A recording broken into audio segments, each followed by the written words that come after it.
Todos os animais são iguais, mas alguns são mais iguais que os outros.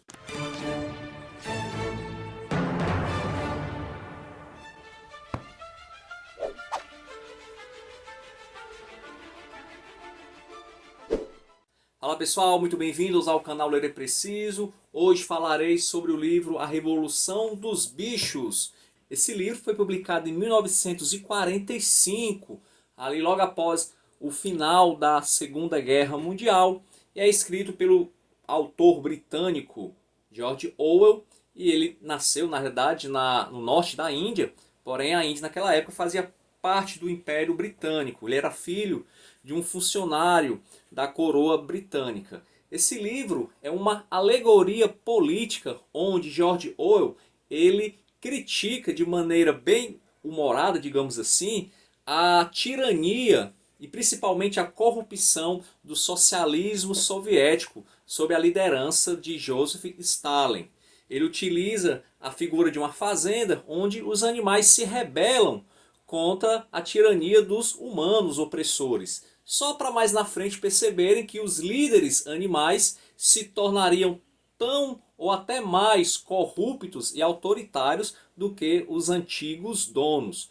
Então temas como ciclos de opressão, manipulação e propaganda, digamos também traição dos ideais revolucionários, entre outros temas, permeiam essa obra que é considerada um dos grandes clássicos da literatura universal do século XX.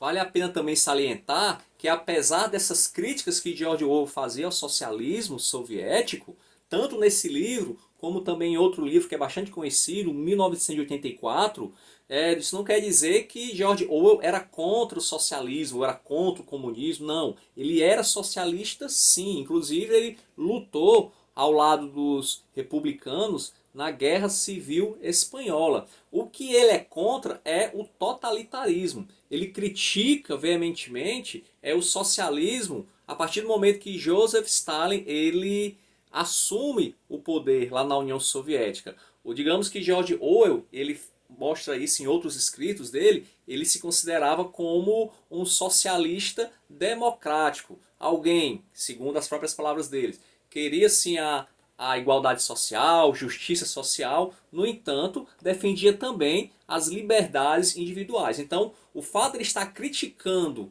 o socialismo de Stalin, digamos assim, aquele socialismo que foi implantado na União Soviética, não faz dele alguém contra o socialismo.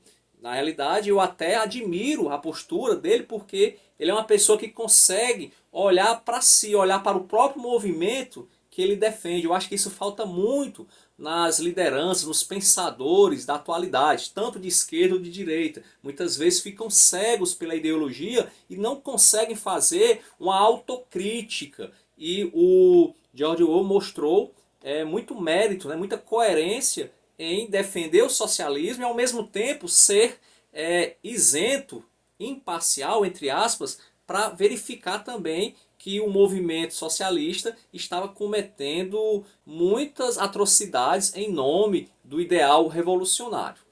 Outra observação que eu acho pertinente a ser feita a respeito desse livro é que você, para extrair o melhor dessa história, você tem que ter pelo menos um conhecimento básico a respeito da Revolução Russa. Saber quem foi Joseph Stalin, quem foi Trotsky, saber como funcionava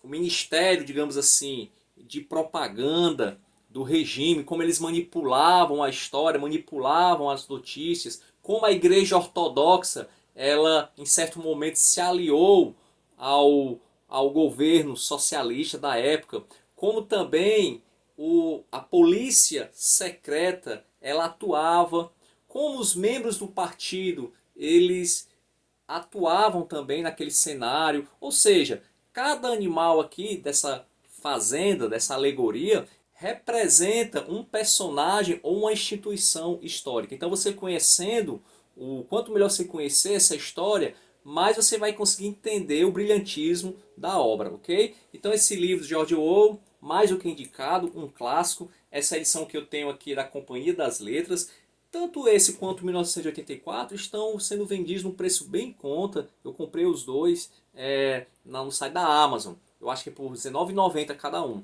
Então, mais do que recomendada a leitura desse livro, ok? George Orwell, A Revolução dos Bichos. Se você ficou até aqui, espero que tenha gostado. Se gostou, peço que você dê um like, se inscreva no canal. Até a próxima e vamos ler, porque ler é preciso.